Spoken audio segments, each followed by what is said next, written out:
Nah, kita ada di dalam khotbah berseri Hikmat Amsal melalui lensa Injil minggu keempat. Dan judul khotbah saya hari ini adalah The Order of God and the Brokenness of the World.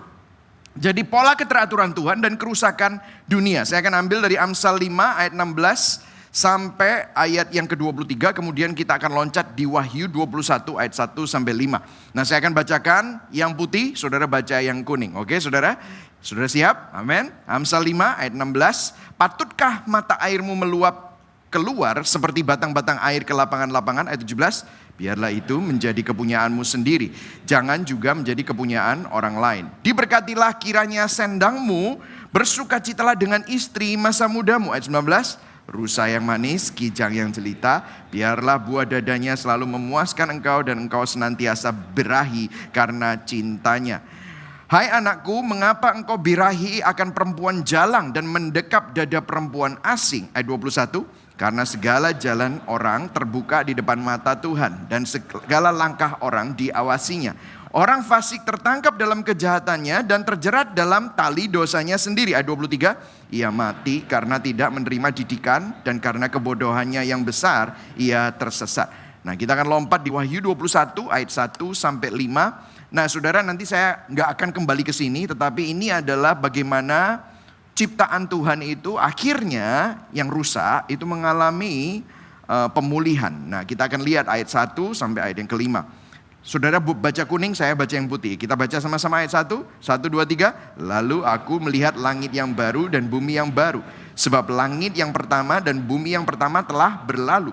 Dan laut pun tidak ada lagi. Dan aku melihat kota yang kudus Yerusalem yang baru turun dari surga dari Allah yang berhias bagaikan pengantin perempuan yang berdandan untuk suaminya. Ayat 3. Lalu aku mendengar suara yang nyaring dari tahta itu berkata, lihat, kemah Allah ada di tengah-tengah manusia dan ia akan diam bersama-sama dengan mereka dan mereka akan menjadi umatnya dan ia akan menjadi Allah mereka. Ayat 4. Dan ia akan menghapus segala air mata dari mata mereka dan maut tidak akan ada lagi. Tidak akan ada lagi perkabungan atau ratap tangis atau duka cita sebab segala sesuatu yang lama itu telah berlalu. Ayat 5. Ia yang duduk di atas tahta itu berkata, lihatlah aku menjadikan segala sesuatu baru dan firman-Nya, tuliskanlah karena segala perkataan ini adalah tepat dan benar. Amin. Berbahagialah orang yang mendengar firman Tuhan, memelihara dalam hatinya dan melakukan dalam hidupnya. Amin. Nah, saya akan memberikan sedikit rekap Hikmat Amsal melalui lensa Injil ya. Secara cepat kemudian kita mulai masuk dalam khotbah topik kita hari ini ya saudara ya. Jadi kalau kita perhatikan hikmat itu lebih daripada sekedar pengetahuan teologi, visi, nilai, etika moral, kepintaran, kebaikan, bahkan keluhuran. Lebih dari semua itu. Nah, kebijaksanaan lebih dari sekedar memiliki nilai moral yang tinggi. Bahkan saudara, niat yang terbaik yang dilakukan pada waktu yang salah atau dengan cara yang salah dapat merusak segala sesuatu. Kita sudah belajar itu ya saudara ya. Saudara masih ingat ya? Kita perlu tahu idealnya seperti apa. Jadi bijaksana itu ngerti gimana things work. Ya, idealnya seperti apa? Misalnya dalam hal keluarga itu idealnya menurut firman Tuhan seperti apa? Dalam mengolah keuangan idealnya seperti apa? Etika bekerja yang berintegritas idealnya seperti apa? Kemudian kita perlu menganalisa keadaannya sekarang itu seperti apa? Gapnya. Jadi idealnya seperti apa? Menurut firman Tuhan seperti apa? Terus keadaannya sekarang apa? Ada konflik, ada hutang, ada masalah keluarga, masalah orang tua dan anak. Nah, setelah menganalisa keadaan yang sekarang, realita yang sedang terjadi seperti apa, pergumulan yang dialami seperti apa, barulah kita minta hikmat Tuhan bagaimana kita harus bersikap. Apa yang harus dilakukan? Niat dan tujuannya baik kalau dilakukan dengan cara yang salah atau dilakukan pada waktu yang salah, maka ini semua juga akan percuma, akan merusak segala sesuatu. Jadi niat dan tujuan yang baik itu harus dilakukan dengan cara yang baik dan benar, dilakukan pada waktu yang tepat. Itulah kebijaksanaan. Ya, itulah sebabnya saudara, kita selalu membutuhkan hikmat dan kebijaksanaan dalam menjalani setiap aspek kehidupan. Saya kasih contoh ya, informasi, pengetahuan itu nggak cukup. Dalam apa? Memilih jodoh, memilih bisnis apa. Aku mau bisnis apa? Sekolah mana yang aku harus masuki? Haruskah saya tinggal di sini? Haruskah saya pindah ke sana. Ini butuh hikmat, saudara. Bagaimana saya menghadapi orang yang jahat terhadap saya? Bagaimana saya menghadapi konflik? Ini hikmat. Kita perlu sadar keputusan yang salah dalam hal-hal yang model seperti itu akan menjadi masalah yang besar dalam kehidupan kita. Apalagi sekarang kita dibombardir dengan hikmat dunia. Dan kita perlu sadar bahwa hikmat dunia ini bukanlah selalu kebenaran.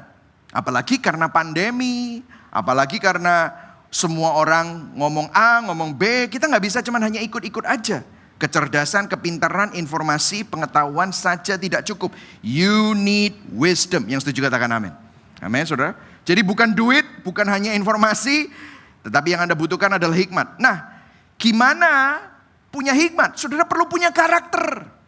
Ya, ini minggu yang ketiga itu kita belajar ya. Karakter itu penting sekali karena semakin kita karakternya kuat, karakter itu akan menolong kita. Nah, karakter berkembang terutama dengan berjalan menyusuri jalan setapak, the path. Nggak ada jalan pintas. Karakter itu butuh proses. Proses tidak pernah mengkhianati hasil. Ya, ini kebenaran umum. Yang artinya karakter kita dibentuk oleh pilihan-pilihan kecil yang kita buat setiap hari. Ternyata itu sangat penting. Nah, masalahnya saudara, pilihan-pilihan kecil yang kita buat itu tidak hanya dari logika, tetapi dari apa yang ada di dalam hati. Apa yang kita cintai di dalam hati akan menentukan setiap keputusan, pikiran, perbuatan, dan perkataan yang kita ambil di dalam hidup ini. Amsal 4 ayat 23, kita belajar kan? Ya, ini saudara mulai ingat ya, saudara mulai ingat ya, ini semuanya. Kalau saudara mulai ingat, saudara bisa lambaikan tangan, ya saudara bisa lambaikan tangan, ya oke. Kalau saudara baru, saya advice untuk saudara mendengarkan Hikmat Amsal week 1 sampai week 3. Nah, Amsal 4 ayat 23, jagalah hatimu dengan segala kewaspadaan karena dari situlah terpancar kehidupan. Dari hati kita lah muncul dambaan-dambaan yang mendorong kita untuk mencari hal-hal yang memuaskan dambaan dan keinginan itu. Apa yang hati kita cintai, apa yang hati kita cari, apa yang menjadi dambaan hati kita. Apa yang membuat kita berkata, kalau aku punya itu, aku akan bahagia. Kalau aku punya itu, aku akan puas. Nah, itu bisa aja nikah, omset, rumah, ya kan, income, ya kan saudara. Kalau harga diri kita ditentukan oleh apa yang hati kita anggap berharga atau bernilai, kalau uang, money adalah hal yang paling utama dalam kehidupan kita, nah ini bahayanya di sini. Ternyata karakter kita ini juga rusak, saudara. Augustine bilang begini, the main problem of our life is that our heart is filled with disordered love. Masalah utama dalam hidup kita adalah kasih yang kacau, salah arah di dalam hidup kita. Jadi segala sesuatu kacau dalam hidup kita, segala sesuatu jahat di dunia ini asalnya dari sesuatu yang baik sebenarnya. Tapi kalau yang baik itu dijadikan oleh seseorang harga dirinya, ukuran penerimaannya, maka itu akhirnya menghancurkan dan membawa kepada kegelapan, membawa kepada chaos. Nah, terus gimana caranya kita berubah kalau hati kita rusak? Banyak baca Alkitab, pergi ke gereja, baca Amsal. Banyak orang baca Amsal, gimana langkahnya? Makanya orang tuh senang pergi ke gereja untuk cari langkah. Manusia selalu mencari cara, steps, metode, how gitu saudara ya. Banyak orang ke gereja, gimana caranya menjadi seorang yang lebih baik, berhasil dalam bisnis, membangun pernikahan dengan baik, dapat berkat, jadi sukses. Gimana caranya? Kemungkinan besar Anda tidak akan mendapatkan jawaban yang sesuai kalau Anda cuma hanya cari how. Karena kekristenan tidak pernah menjanjikan langkah atau metode yang baik untuk hidup saudara. Hanya advice, nasihat yang baik saja. Enggak saudara. Tapi manusia senangnya begini saudara. Nah itulah sebabnya waktu kita baca Amsal, kita perlu pakai lensa Injil. Karena kalau tidak pakai lensa Injil, maka saudara akan jatuh ke dalam dua ekstrim musuh Injil. Kalau saudara baca Amsal, saudara cari langkah, dan waktu saudara berusaha melakukan langkah-langkah tersebut dan Anda berhasil, dan kemudian omsetmu naik, keluargamu bahagia, saudara akan bangga. Omsetku naik, bisnisku berhasil. Karena apa? Ya soalnya gue baca firman. Ya soalnya gue mengaplikasikan firman. Kan Pak Pendeta tadi bilang, berbahagialah orang yang memelihara firman dalam hatinya, membacanya, memeliharanya, dan melakukannya. Aku ngelakuin. Akhirnya jadi melakukan musuh Injil. Jadi legalis, jadi agamawi, jadi moralis, sombong, merasa superior. Orang yang kayak gitu akhirnya apakah dia seperti Kristus? No, dia akan tetap narsis.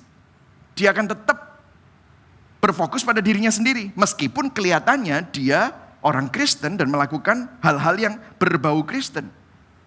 Nah, setelah Anda cari langkah, setelah Anda baca Amsal, tapi nggak lewat lensa Injil, dan Anda berusaha melakukannya dan ternyata gagal. Anda kecewa sama Tuhan. Anda, percuma. Akhirnya saudara masuk ke sini. Percuma lah Amsal lah, pendeta, wis podoai.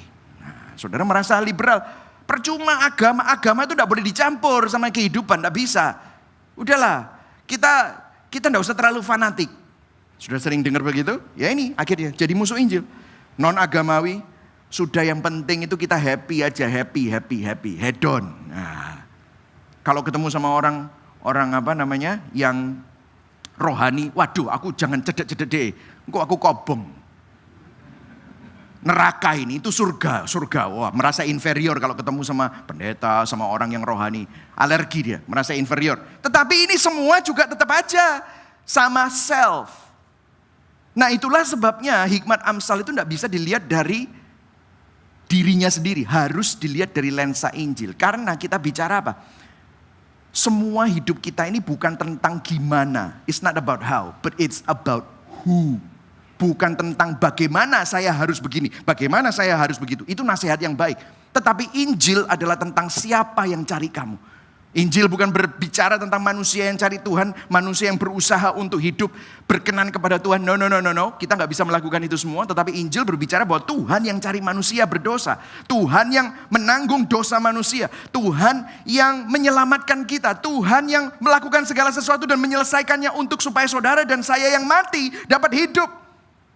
Jadi kalau kita melihatnya dari sisi Injil, ternyata Amsal, hikmat dari segala hikmat itu bukanlah teori, aturan, pola yang harus dipelajari, tetapi seorang pribadi yang penuh kasih, yang bisa kita kenal, yaitu Yesus Kristus. Jadi inilah poinnya saudara. Waktu kita melihatnya, tiba-tiba kita bisa melihat bahwa ini semua tentang Kristus. Dan kalau kita kenal Kristus, kalau kita melihat kepada Kristus dan sadar akan apa yang sudah kita lakukan, dia lakukan buat kita, bukan apa yang kita lakukan buat dia, maka ini akan menolong kita di dalam menghadapi setiap musim kehidupan kita di mana kita membutuhkan hikmat. Karena waktu kita kenal Kristus, kita ditransformasi, hati kita ditata ulang. Kasih kita yang rusak, disorder love itu disembuhkan, ditata ulang. Sehingga saudara bisa menemukan kasih yang lebih besar. Satu-satunya cara untuk menata ulang kasih kita yang rusak, itu kalau kita menemukan kasih yang lebih tinggi dan lebih besar. Saya memberikan contoh gimana dulu saya suka minum kopi sachet. Itu kalau di kantor bilangnya kopi sesat gitu saudara. Karena itu bukan kopi gitu ya. Oh, ini saya tidak menghina orang yang suka minum kopi sachet. Tapi dulu saya suka sekali gitu. Sampai akhirnya saya merasakan minum kopi yang Aceh Gayo. Wah, kayaknya langit dan bumi. Akhirnya apa yang terjadi? Saya tidak mau balik ke kopi sachet. Nah, hidup kita juga seperti ini. Kenapa kok kita suka uang? Kita suka seks, kita suka hedonisme. Itu sachet, saudara. Ya, itu murah. Kita belum nemu kasih yang lebih tinggi daripada itu. Waktu kita nemu, hati kita ditata ulang. Makanya proses transformasi hati hanya dapat terjadi ketika Injil yang menunjukkan kasih Allah kepada kita, itu menata ulang kasih yang di dalam hati kita. Menyadari bahwa kasih Kristuslah yang memampukan kita untuk mengasihinya lebih daripada yang dunia tawarkan. Nah ini, jadi hikmat adalah Yesus Kristus. Maka kebijaksanaan adalah proses mengenal Kristus. Yang setuju katakan amin. Sehingga kita menghidupi karakter Kristus untuk membuat pilihan yang bijak, yang tepat di dalam setiap kehidupan kita. Ya, ini rekap. Ya, ini rekap selama 3 minggu ya saudara ya. I thought I will take a lot more time gitu saudara ya. Nah, the order of God. Nah kita masuk ke sana. Nah saudara perlu tahu Tuhan adalah Tuhan yang teratur. Segala sesuatu ada polanya saudara ya. Dan segala sesuatu ada urutannya. Bahkan pada saat penciptaan Tuhan menciptakan sesuatu yang teratur. kita akan belajar pola keteraturan Tuhan dan prinsip-prinsipnya. Poin saya ada 3 hari ini ya saudara ya. Pola keteraturan Tuhan yang konsisten. The design awalnya. Kemudian yang kedua, pola keteraturan Tuhan yang rusak, broken. Dan bagaimana Injil, the gospel memulihkan kerusakan itu. Oke? 3. Ya, saya punya waktu 35 menit. Doakan supaya saya bisa melakukannya saudara ya. Pola keteraturan Tuhan yang konsisten. Nah, kita lihat satu ayat, tadi kita udah baca semua, nanti di rumah dibaca ulang, tetapi ada sesuatu yang unik. Karena saudara, ayat ini, Amsal 5, ini bicara tentang perzinahan. Dan ayat ini tadi cukup vulgar dalam menunjukkan seksualitas, perselingkuhan, penyelewengan. Ya. Nah, kita nanti akan memvisit ulang Amsal 5, nanti kita akan bicara tentang seks. Wah, seks di gereja? Yes. Tapi nanti, oke. Ini kita akan belajar ambil intisarinya tentang pola keteraturan Tuhan. Nah, ada sesuatu yang menarik perhatian saya adalah di ayat 20. Kita baca sama-sama ayat 20. 1, 2, 3. Hai anakku, ayo semuanya. Mengapa engkau birahi akan perempuan jalang dan mendekap dada perempuan asing. Nah, di sini saya akan garis bawahi adalah birahi akan perempuan jalang. Dan mendekap dada perempuan asing. Perempuan jalang dan perempuan asing. Birahi. Ya, itu 3 kata-kata yang akan saya bahas. Nah, tetapi saya akan bahas yang satu dulu. Asing. Asing ini bahasa aslinya. Itu bukan hanya asing, tetapi alien. Wah, lucu ya. Kenapa kok Salomo itu menulis bahwa kenapa kamu kok punya hawa nafsu sama alien? Ya, ternyata film Avatar sudah ada sejak zaman berapa ribu tahun yang lalu gitu ya, saudara ya. No, alien asing di sini bicara ya. Saya sampai selidiki bahasa aslinya ngomongin apa sih. Alien atau asing itu bicara tentang bahwa kamu tahu nggak perempuan model seperti itu bukan habitatmu. Ya, saya ulang ya. Kamu tahu nggak kalau kamu hawa nafsu dan berahi dan kamu bahasa Inggrisnya intoxicated, captivated, terpesona, terracuni. Ya, terracuni oleh perempuan asing seperti itu bukan habitatmu. So dikatakan di sini intoxicated itu mabuk, berahi, captivated itu terpesona. Menarik ya, kenapa bahasa aslinya dibilang asing, ini alien, sesuatu yang aneh, karena ini bukan habitatnya. Nah, saya kasih contoh kepada saudara. Maksudnya apa sih, Pastor? Maksudnya apa? Nah, kalau saudara lihat gambar ini, saudara melihat bahwa ini adalah habitatnya, ya, fauna di laut. Betul ya saudara? Saudara lihat ada koralnya, saudara lihat ada ikannya. Nah, ini adalah habitat ekosistem ya yang ada di laut. Nah, kalau saudara lihat ikan-ikan ini dengan bebas berenang di laut dan dia bebas. Tapi ada batasannya. Batasannya apa? Kalau ikan-ikan ini ditaruh di luar laut, apa yang terjadi? Ikan-ikan ini akan mati. Kalau koral-koral ini, laut itu punya pH pas. pH-nya, keasidikannya pas. Kadar garamnya pas. Dan ini cocok untuk ekosistemnya, untuk koral. Tapi begitu koral ini ditaruh dan kamu pajang di kolam rumahmu yang pH-nya beda, kolam ikan, apa yang terjadi dengan koralnya? Mati. Jadi ini yang dikatakan, begitu kita bawa satwa-satwa ini, fauna ini di luar habitatnya, apa yang terjadi? Mati semua, saudara. Akhirnya digoreng, jadi makanan, ya kan, saudara? Ditumis, ya, dikasih mentega. Nah, inilah yang dinamakan alien, asing, bukan habitatnya. Kalau saudara lihat planet Venus itu atmosfernya itu 96% karbon dioksida, CO2, 4% nitrogen. Gak ada oksigen sama sekali. Apa yang terjadi dengan paru-paru kita kalau misalnya kita kirim roket saudara di sana buka, tidak pakai tabung oksigen, saudara masuk. Langsung mati, saudara. Karena apa? Paru-paru saudara terbakar. Paru-paru saudara tidak bisa handle, tidak ada oksigen. Inilah yang dinamakan tidak sesuai dengan habitatnya. Nah, semua ciptaan Tuhan itu mempunyai pola keteraturan.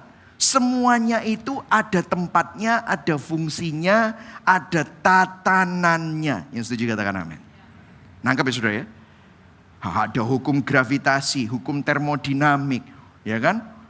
Hukum apapun yang ada di dalam dunia ini semua ada tatanannya. Dan pola keteraturan itu bukan cuma hanya ada di alam. Kalau di alam aja saudara bisa bilang kalau misalnya saya jatuhkan clicker ini, saudara pasti lihat, oh ini pasti akan ke bawah. Ya makanya kalau barang yang mudah pecah jangan sampai jatuh. Betul nggak saudara ya? Semuanya itu ada aturannya. Kalau misalnya saudara beli barang elektronik, biasanya barang elektronik dibuka dari box, apa yang ada? User manual. Nah, ya kan? Ada manualnya, manualnya harus diikuti. Ini pakai baterai. Baterainya pun juga ada spesifikasinya, double A, triple A. Betul nggak saudara? Ada colokannya, tulisannya berapa volt? 110, 220, ada yang 120 sampai 240. Oh, bisa dicolokkan di Indonesia. Coba kalau saudara beli barang dari Amerika gitu ya. Itu voltasenya 110, saudara colokkan di sini, meledak, dos. Karena apa? Bukan habitatnya. Nah, sudah mulai mengerti ya. Nah, pola keteraturan ini itu bukan cuma hanya ada di fisik, bukan hanya di elektronik, bukan hanya hukum gravitasi, tetapi pola keteraturan ini ada di dalam semua aspek tatanan ciptaan. Jadi kalau saudara lihat semuanya ini benar di dalam setiap aspek kehidupan kita. Contohnya ada pola keteraturan dalam etika, kerja, ada pola keteraturan dalam hubungan, ada pola keteraturan dalam keluarga. Itu prinsip-prinsip yang Alkitab tunjukkan. Kalau kita ngelanggar, kalau kita tidak mengikutinya, itu bukan Tuhan menghukum, bukan. Itu konsekuensi logis. Nangkep saudara? Kalau saudara punya istri dan saudara tekan terus, dan saudara abuse terus, apa yang terjadi? Dia rusaklah pernikahannya. Kalau anak, saudara selalu mengumpat, ngilokno dengan kejam, kata-katanya tajam terus. Firman Tuhan, do not provoke the anger of your son. Jangan membuat anak-anakmu marah gitu kan saudara. Akhirnya apa yang terjadi? Ya hubungan orang tua dan anak ya rusak. Kalau saudara hidup tidak sesuai dengan penghasilan saudara, besar pasak daripada tiang, ya apa yang terjadi? Saudara akan terbelit dengan hutang. Saudara akan masalah dengan keuangan. Ini semua pola keteraturan Tuhan. Ada dinamikanya, ada aturannya, ada tatanannya. Kalau saudara bicara tentang moral, itu pun juga pola keteraturan Tuhan. Jangan membunuh, jangan mencuri, jangan berzina. Kenapa? Karena itu bukan habitatnya. Itu bukan kenapa kamu diciptakan. Kalau kamu melanggar itu apa yang terjadi? Pasti rusak. Ada sesuatu yang broken. Mungkin gak langsung. Tetapi rusaknya pelan-pelan. Nah mulai ngerti ya saudara? Setuju? Yang setuju katakan amin. There is a divine established spiritual moral order. Pola tatanan moral spiritualnya Tuhan itu teratur dan konsisten. Menurut Alkitab. Desain awalnya. Jadi kalau kita tidak mengikuti pola tatanannya, bukan Tuhan yang hukum. Tapi karena kalau ada sesuatu yang buruk terjadi, kacau balau, itu adalah konsekuensi dari pelanggaran kita. Tidak mengikuti user manual tadi itu loh. Jadi kalau kita keluar dari habitat kita, yang seharusnya kita memasuki area asing, alien, yang seharusnya tidak kita masuki dan itu berefek buruk. Dalam hal marriage, dalam hal seks, dalam hal kejujuran, dalam hal pengampunan, dalam hal kesetiaan, dalam hal parenting, itu semua ada batasannya karena kamu dicipta untuk memuliakan Tuhan. Mulai nangkep ya saudara? Ya. Nah, lihat di sini ya. Birahi itu artinya adalah waktu kita intoxicated, captivated, mabuk dan terpesona. Artinya begini saudara. ukuran benar dan salah untuk diri kita sendiri itu bukan kita yang ngatur. Ada Tuhan yang ngatur. Tuhan menciptakan alam semesta jagat raya beserta isinya, termasuk bumi. Tuhan menciptakan tatanan spiritual moral juga yang ada di sana dengan konsisten yang sama. Nah, itulah sebabnya saudara nggak akan pernah ngelihat gini, masalah moral itu di binatang. Tikus dibunuh oleh kucing. Apakah gitu ngomongnya? Bukan dibunuh, dimangsa. Betul ya? Karena kalau tikus dibunuh oleh kucing, maka kucing akan masuk di dalam pengadilan. Dan akan ada jaksa penuntut untuk menuntut kucing. Kan begitu saudara? Kenapa? Karena ini ngomong pembunuhan. Pembunuhan itu adalah suatu kriminalitas. Tetapi kalau kucing gigit tikus sampai tikusnya mati, itu adalah hukum alam. Mangsa. Tapi kalau sampai bos melecehkan sekretarisnya, loh kok beda ya? Kenapa nggak dimangsa gitu aja? Ya, bukankah dia yang ngasih gaji, dia yang punya segalanya, sekretarisnya kerja, sekretarisnya lebih lemah, dia lebih kuat, dia lebih berkuasa. Bukankah itu normal-normal saja? You see that? Kalau itu menurut opini manusia dan tidak ada standar moral dari Tuhan, maka itu bukan lagi sesuatu yang, loh itu kan opinimu. Misalnya saya barusan ngomong-ngomong sama anak saya, terutama istri saya ya. Terutama dalam mempersiapkan Mama Bear ini. Dia ngomongnya, kamu ngerti gak sih absolute truth? Kebenaran yang absolut, ngerti gak? Apa itu? Misalnya, 1 tambah 1 berapa? Ya 2. Terus udah gitu, sombong sekali kamu. Menurut orang 11. Itu kan suka-suka dia. Ada gak orang yang mikir 1 tambah 1 11? Ada. Ya itu gobloknya dia. Betul ya saudara? Betul ya? Betul. 1 tambah 1 11. Ya itu logikanya dia. Tapi kan gini, zaman sekarang. Oh 1 sama 11 ya? Kalau itu bikin kamu happy, that's okay. That's okay. Aku toleransi sama kamu. Ya. Ciamik ya. Logikamu ciamik. Nek aku 1 tambah 1 2. Ya aku hormati kamu, kamu hormati aku. Ya wis oke. Lah kalau kayak gitu, di mana batasannya? Wah, aku tak perkosa, ponakanku tak perkosa. Nah, kalau itu membuat kamu happy, nek aku nggak iso. Kalau itu membuat kamu happy, ya sudah lakukan. Batasannya di mana?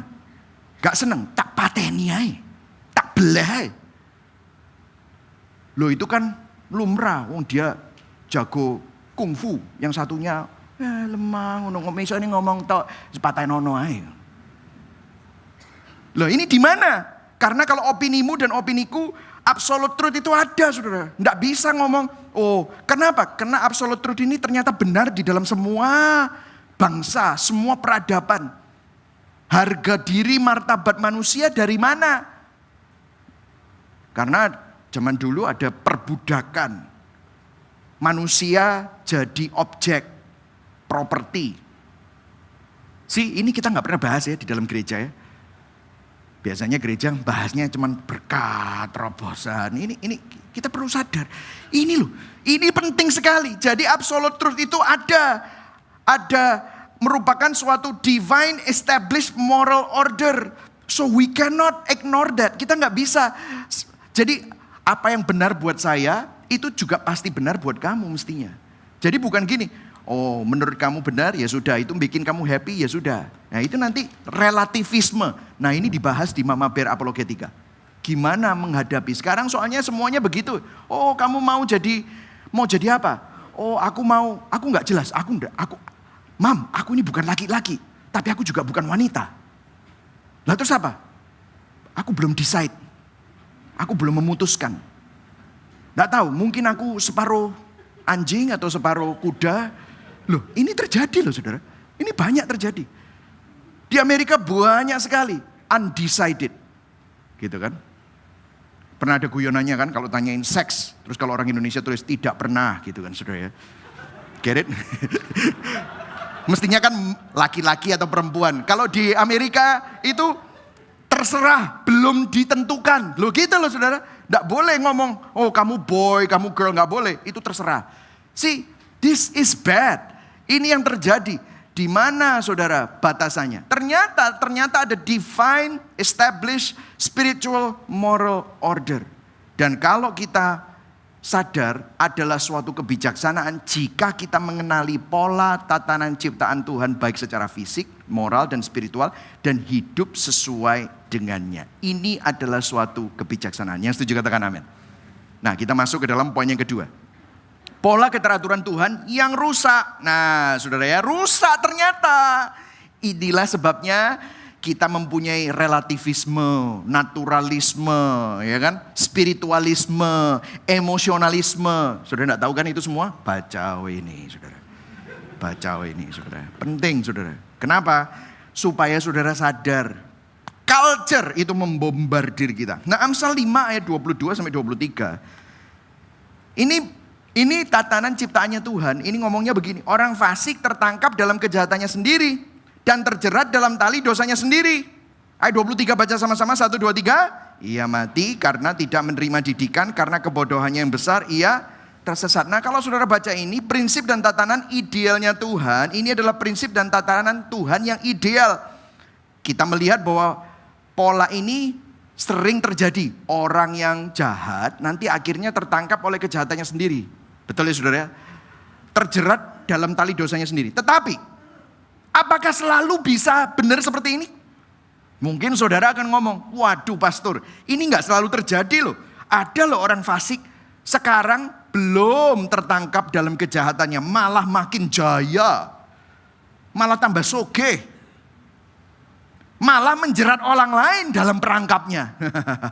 Iya kan saudara? Iya kan? Ada orang yang tidak menerima didikan dan memberontak, ini kan dibilang. Tidak menerima didikan, mati. Orang yang tidak menerima didikan dan memberontak tapi masih tetap hidup malah makin kaya dan makin makmur. Loh, ya apa? Karena kebodohannya yang besar ia tersesat. Ada orang bodoh tapi kelihatannya fine-fine aja, gak tersesat dia. Malah karena dia ulet, lihai, makanya banyak cuan. Saudara mungkin mulai melihat itu ya saudara. Bahkan Amsal 10, kalau saudara lompat di Amsal 10 ayat 3a, ayat 4 dan ayat 7. Tuhan tidak membiarkan orang benar menderita kelaparan. Pastor, ada orang benar, orang gak bersalah, tapi dia jadi korban dan sekarang kelaparan dan gak bisa makan. Itu ayat 3a, padahal bilangnya Tuhan tidak membiarkan orang benar menderita kelaparan. Ayat 4, tangan yang lambat membuat miskin, tapi tangan orang rajin menjadikan kaya. Ada orang rajin, tapi gak kaya-kaya. Tapi tetap hidup susah. Sudah lihat? Betul ya? Ayat 7. Kenangan kepada orang benar mendatangkan berkat, tapi nama orang fasik jadi busuk. Maksudnya orang benar itu reputasinya bagus. Ya itu ada benarnya. Tapi ada loh orang bajingan. Namanya juga gak busuk, malah ada orang baik yang jadi korban pemfitnahan, pencemaran nama baik, nama orang baik malah jadi busuk. Saudara pernah lihat itu? Itu terjadi. Nah ternyata, ini saya udah pernah bahas di minggu yang kedua secara singkat, bahwa hikmat punya masalah, selalu ada pengecualian di dalam pola keteraturan dalam kehidupan. Pola keteraturan Tuhan rusak karena kejatuhan manusia dalam dosa. Makanya ada eksploitasi, makanya ada manipulasi, makanya ada dominasi, penipuan, penindasan, penganiayaan, pemerasan, pembunuhan, pembantaian. Itulah yang terjadi. Itu semua terjadi karena dosa. Nah, itu problem yang pertama, rusak. Nah, problem yang kedua adalah, saudara tahu, semua yang dilakukan di dalam dunia ini harus dipertanggungjawabkan. Karena apa? Kalau ada moral order secara spiritual, ada moral, tetapi juga ada hukum alam yang tidak bisa dilawan. Ini makanya ateisme, kalau saudara lihat ateisme itu sudah menurun. Kenapa? Karena ternyata dapat dibuktikan bahwa semakin lama orang itu semakin sadar bahwa ada spiritual being yang lebih besar. Nah saudara tahu ya, di dalam dunia ini ateisme lagi menurun, tetapi spiritualisme lagi naik. Ateisme turun, spiritualisme lagi naik. agnostik itu lebih populer sekarang. Orang percaya ada higher being, ada Tuhan. Tetapi belum tentu percaya Kristus gitu ya. Nah, kenapa kok bisa seperti itu? Karena begini saudara, kalau ada tatanan pola keteraturan secara fisik, fisika, gravitasi, termodinamik ya, berarti ada tatanan secara moral dan secara spiritual. Berarti kita semua harus bertanggung jawab sama yang menciptakan semua ini. Nah itu saudara. Dan ini memang dikatakan di dalam Amsal 5 ayat 21. Amsal 5 ayat 21 kita baca sama-sama. 1, 2, 3. Karena segala jalan orang terbuka di depan mata Tuhan dan segala langkah orang diawasinya. Nah ternyata Tuhan mengawasi semua orang. Hanya karena orang-orang busuk, orang-orang fasik itu belum dihakimi sekarang, bukan berarti mereka tidak akan dihakimi. Dengarkan saya. Kalau mereka belum kena batunya sekarang dan kelihatannya makin jaya, itu bukan berarti bahwa kerusakan itu tidak akan berhenti. Tuhan adalah hakim yang agung dan adil yang akan meminta pertanggungjawaban atas perbuatan setiap ciptaannya. Saudara dan saya tidak bebas untuk menentukan apa yang benar dan apa yang salah seenak jidat kita. Apa yang namanya kebenaran absolut itu pasti akan ditegakkan cepat atau lambat. Makanya firman Tuhan berkata setiap lutut akan mengaku dan setiap lutut akan bertelut dan setiap lidah akan mengaku. Yang bertelut itu apakah dengan sukarela atau dengan paksaan, tapi mereka semua akan berlutut.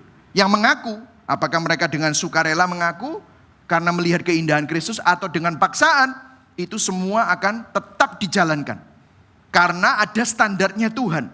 Kalau tidak ada Tuhan maka tidak ada standar Tuhan. Kalau tidak ada pola keteraturan Tuhan maka untuk apa ada hukum? Tidak ada tatanan ciptaan secara moral dan spiritual. Tetapi kita lihat ada tatanannya. Dan kalau itu dilanggar maka Tuhan adalah hakim yang adil. Dan satu hari semua kita akan diminta pertanggungjawabannya atas semua perbuatan kita di dalam setiap aspek kehidupan kita. Jadi ini adalah problem. Kenapa? Saya mau kasih tahu kepada saudara, tidak ada satupun dari kita, tidak ada satupun orang yang di ruangan ini tidak gagal dalam mengikuti pola tatanan keteraturan ciptaan Tuhan. Kita semua gagal. Berapa banyak di sini yang bisa ngaku, saya suami yang sempurna? Berapa banyak di sini yang bisa ngaku, saya mama yang sempurna? Tidak ada. Makanya di sini bukan tempat untuk orang sempurna. Karena kita mengakui semua bahwa kita adalah orang yang gagal dalam mengikuti pola tersebut. Apakah kita terus dalam hidup di dalam kerusakan ini? Nah disinilah kita masuk ke dalam yang ketiga. Bagaimana Injil memulihkan kerusakan itu. Amin saudara ya. Bagaimana Injil memulihkan kerusakan tersebut. Nah saya akan ambil ayat tadi di Amsal 5 ayat 21. Saudara tahu ayat ini dikutip di beberapa kitab yang lain. Segala jalan orang terbuka di depan mata Tuhan. Dan segala langkah orang diawasinya. Nah kita baca di Amsal 5 ayat 21. Tetapi ayat ini juga dikutip di perjanjian baru. Nah kalau kita baca ayat ini adalah bahasa penghakiman. Bahasa yang kamu akan satu hari akan diminta pertanggungjawaban. Alkitab mengutip ayat ini, salah satunya dikutip oleh penulis kitab Ibrani di perjanjian baru. Di Ibrani 4 ayat 13. Kalau sebenarnya saudara gampang ya kalau mau menemukan gospel connection. Kalau saudara baca ayat ini, Amsal 5 ayat 21, biasanya kalau saudara punya Alkitab, itu ada footnote-nya. Ayat ini dikutip di perjanjian baru di mana? Nah, itu biasanya ada A atau C atau D. Kalau saudara punya Alkitab di dalam app saudara, itu saudara nyalakan footnotes, nyalakan. Apa itu? Catatan kaki, ya itu, nyalakan. Nanti akan muncul titik 3 kalau saudara punya YouVersion. Nanti saudara klik di sana, ayat itu mengacu kemana saja. Nah, Amsal 21 itu ada catatan kakinya. Saudara klik, itu akan masuk di Ibrani 4 ayat 13. Disinilah gospel connection-nya. Dengarkan saya. Di sini kita penting untuk melihatnya dari lensa Injil. Di sini. Ayat 13 dikatakan, tidak ada suatu makhluk pun yang tersembunyi di hadapannya. Sebab segala sesuatu telanjang dan terbuka di depan mata Dia yang kepadanya kita, semua baca sama-sama yang di garis bawahi 1, 2, 3. Kita harus memberikan pertanggungjawaban. Ini bahasa penghakiman yang sama. Tidak ada suatu makhluk pun yang tersembunyi. Loh, lah mirip sih sama Amsal 5 ayat 21 di hadapannya. Sebab segala sesuatu telanjang dan terbuka di depan mata Tuhan yang mengawasi. Dan kepadanya kita harus memberikan pertanggungjawaban. Nah, kita semua gak luput dari ini semua. Kita harus memberikan pertanggungjawaban di hadapan Tuhan. Nah, yang menarik adalah karena pertanyaan saya tadi adalah ini kan, saudara. Apakah kita terus hidup di dalam kerusakan ini? Tidak, saudara. Tidak. Nah, karena di Ibrani 4 ayat 13 ini yang mengutip Amsal 5 ayat 21. Di ayat berikutnya diberikan solusi. Yang memberikan solusi dari masalah penghakiman Tuhan itu siapa? Coba saudara baca Ibrani 4 ayat 14 sampai 16. Kita baca sama-sama ya. Ayat 14 saja. 1, 2, 3. Karena kita sekarang mempunyai imam besar agung yang telah melintasi semua langit. Yaitu siapa? Yesus anak Allah. Baiklah kita teguh berpegang pada pengakuan iman kita. Oh, ternyata ini ada sesuatu yang sangat-sangat menarik adalah dari hakim di ayat 13, sang hakim berubah jadi imam. Dengarkan saya, ini signifikan sekali. Sang hakim kok berubah jadi imam? Imam itu fungsinya apa?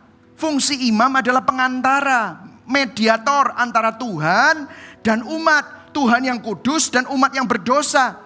Jadi dari hakim yang meminta pertanggungjawaban di ayat 13, di ayat 14 Tuhan yang sama jadi imam.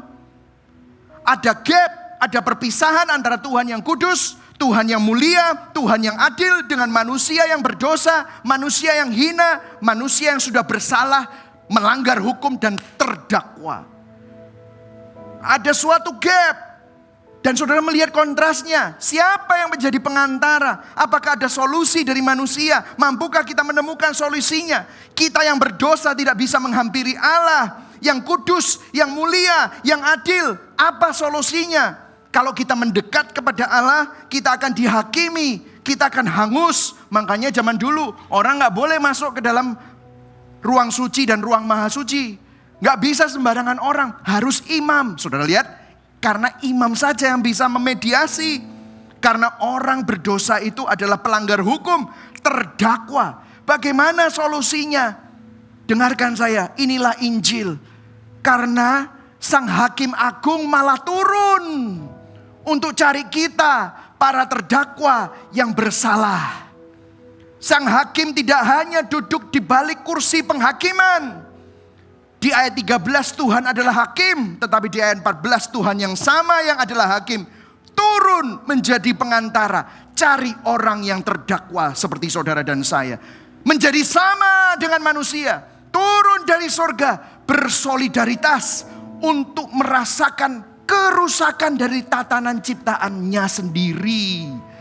Dia merasakan kerusakan dari tatanan ciptaannya. Turun dari surga dan merengkuh kerapuhan dan kelemahan kita sebagai manusia yang tidak mampu sempurna dalam menjalankan semua prinsip-prinsipnya. Bahkan sang hakim agung tidak datang untuk membawa penghakiman. Tetapi sang hakim agung itu justru datang untuk menjalani penghakiman. Menggantikan kita yang semestinya dihakimi. Yang mulia jadi hina. Yang kudus harus menanggung dosa. Sang terang harus mengalami kegelapan.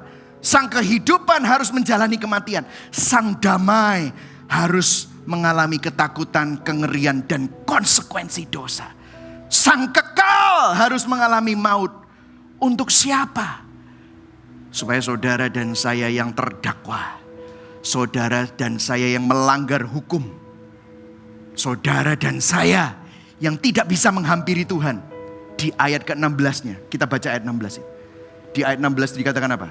1, 2, 3. Sebab itu, marilah kita dengan penuh keberanian. Apa? Menghampiri tahta kasih karunia. Supaya kita menerima apa? Rahmat. Dan menemukan kasih karunia. Untuk apa? Mendapat pertolongan kita pada. Berikan kemuliaan buat Tuhan. Ini adalah kebaikan Tuhan. Saudara dan saya yang semestinya mengalami konsekuensi dosa, dapat menghampiri Allah, dapat menerima rahmat, dapat menemukan kasih karunia, dapat mendapatkan pertolongan kita pada waktunya. Wow, this is the gospel. This is the gospel. Amin, saudara. Implikasinya apa? Implikasinya waktu kita melihat kitab Amsal, waktu kita mempelajari pola tatanan ciptaan Tuhan, waktu kita baca Amsal, itu kita nggak lihatnya dari sisi orang legalis atau lihatnya dari sisi orang liberal. Kita nggak akan kecewa dan kita nggak akan berbangga. Karena saudara, siapa kita? Kita adalah orang yang mestinya masuk neraka. Kita adalah orang yang mestinya dimurkai Allah. Tetapi menerima rahmat, menerima kasih karunia, ditolong Tuhan, dikasih harapan. Sombong apa kita? Kalau kita bisa mengalami kebaikan Tuhan, itu semata-mata karena anugerahnya. Kalau saudara bisa produktif di dalam pekerjaanmu, saudara bisa kerja dan saudara bisa punya nafkah. Saudara punya keluarga, perkawinan yang mungkin gak sempurna. Tetapi ada suatu kasih, ada keharmonisan. Itu semata-mata karena anugerah. Jadi waktu saudara baca firman Tuhan, implikasinya orang yang mengerti Injil, implikasi Injilnya, gospel implication, orang itu dapat terpacu untuk melakukan firman Tuhan. Tetapi kalau ada orang yang belum mampu, dia akan tetap sabar sama orang tersebut. Terpacu, tetapi tetap sabar. Kenapa? Karena tanpa Tuhan, kamu pun juga sama seperti orang-orang itu. Kita gak bisa bilang, dasar goblok kabeh orang-orang ini. Gak koyo aku, gak bisa saudara. Kenapa? Kon biyen ya goblok pak. Tetapi hanya karena kemurahan Tuhan, mata kita terbuka. Yang setuju katakan amin. Hanya karena kasih karunia Tuhan. Ya ampun, aku ini orang berdosa. Saudara sadar, saudara orang berdosa dan saudara butuh kasih karunia Tuhan. Saudara terpacu tapi tetap sabar. Lihat ini semua. Saudara percaya diri, tapi percaya dirinya bukan pada diri sendiri. Karena kalau enggak nanti jadi legalis. Percaya diri kenapa? Karena Kristus bersama dengan kita. Jadi kalau berhasil saudara enggak merasa besar kepala. Karena saudara tahu ini semua dimampukan Tuhan. Sehingga saudara percaya diri tetapi tetap rendah hati karena Injil. Saudara kerja keras. Tetapi orang yang kerja keras biasanya senewenan saudara. Ya, berapa banyak di sini orang yang kerja keras biasanya suka marah sama orang yang kerjanya tidak sekeras dia, betul ya? Senewan. Tetapi orang yang kerja keras karena Injil, dia akan tetap tenang. Semangat berapi-api, tetapi penuh dengan damai. Mestinya ada tambahan. Berusaha tetapi tetap berserah. Saudara berusaha, tetapi dalam usaha saudara tahu Tuhan berdaulat. Tuhan tetap in control. Sehingga saudara tetap berserah, tetap rest. Orang yang berinjil tidak sembrono dalam kemerdekaannya. Tidak arogan dalam keberhasilannya. Dan tidak putus asa dalam kegagalannya. Yang setuju katakan amin. Amin saudara. Saudara kalau merdeka benar. Saudara dikasih kemerdekaan. Tetapi saudara tahu, dalam kemerdekaanku aku gak mau sembrono. Kenapa? Karena ada pola tatanan ciptaan Tuhan. Tuhan ngasih itu semua untuk kebahagiaanku. Tuhan akan mampukan aku untuk melakukannya. Tetapi kalau aku gagal, ada anugerah yang menopang aku. Dan kalau aku bisa melakukannya, aku gak bisa sombong. Karena apa? Itu semua hanya semata-mata karena pertolongan Tuhan. So, lihat saudara. Gak sembrono, gak arogan, gak mudah putus asa. Karena dia merdeka, dia berhasil, dia gagal. Itu semua ada di dalam ranah penopangan, pendampingan anugerah Tuhan. Saudara dan saya ada di dalam genggaman tangan Tuhan. Ini loh saudara, terakhir. Logika Injil. logika Injil. Bukan aku yang harus, tetapi Yesus sudah. Betul atau tidak? Yesus sudah lebih dulu ngelakuin semuanya. Yesus lebih dulu datang. Yesus lebih dulu cari saudara. Sehingga bukan saudara yang harus berusaha. Tetapi di dalam usahamu, kalau kamu bisa berusaha, itu karena Yesus yang memampukan saudara. Yesus terlebih dahulu menggenapinya secara sempurna. Maka saudara dan saya bisa dimampukan. Yang setuju katakan amin. Saudara jadi anak Allah bukan karena kamu layak untuk mendapatkannya. Karena Yesus telah menanggungnya. Yesus sudah membayar harganya. Itulah sebabnya saya memiliki status. Saya memiliki kelahiran baru. Saya memiliki adopsi. Saya diadopsi. Saya menjadi anak-anak Allah. Bukan karena saya hebat. Tetapi karena Yesus telah menanggungnya.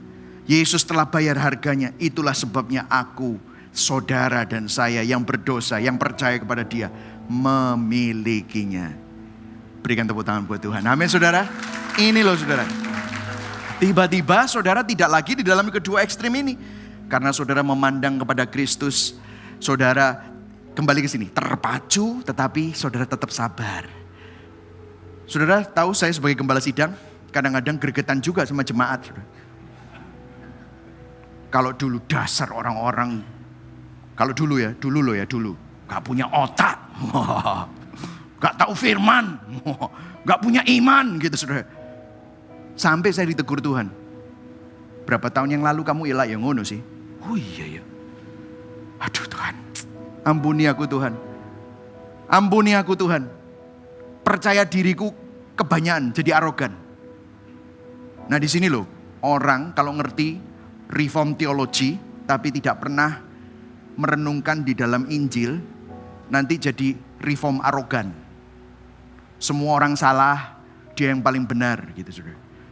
Bukankah beberapa tahun yang lalu orang itu juga sama-sama salahnya dengan orang yang lain?